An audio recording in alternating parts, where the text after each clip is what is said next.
لە ئێستادا فەرمانبەرانی هەرێم ئەگەر وەریگرن کە هاتۆتە سەر حسابەکان و هەرێم گرفت دروست نەکا و تاخیری نەکا، چونکە تەجروبەمان هەیە لەگەڵ هەرێمی کوردستانە کاتێک موچە گەیشتۆتە دەسی چەند ڕۆژ تاخیری کردووە، 10 تا 12 ڕۆژ تاخیری کردووە. ئەگەر تاخیری نەکا ئەوە فەرمانبەرانی هەرێم لە مانگی نوە 6 مانگ موچیان وەرگرتووە.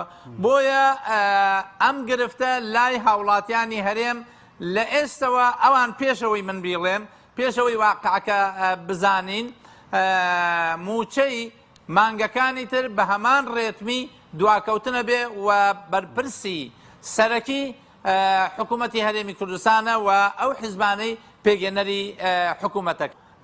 ئەوە لە قەراری محکەمەی اتحادی و لەو ئیتفاقی کە لە مانگی 5 کرا کە مانگانە بێ 120 ملیار و 230,000 بەرمیل ڕادەستکەن.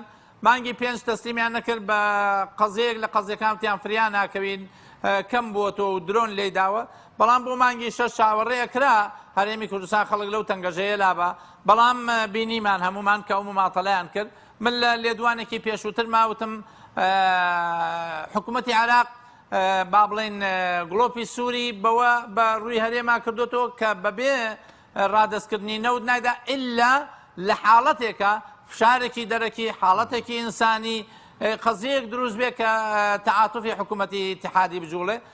ئێستش قەناعەتم وایە لەبەر قەزیە ئینسانیەکە ئەو موچەیان ناردووە بۆ حوسنە نیەت، بۆ ئەوەی خەڵکی هەرێمی کوردستان بزانن کە ئێمە چارەسەری کێشەی موچە لای بەغدایە و هەرێم ئەو عەرقەلە و گرفتانە دروستەکە.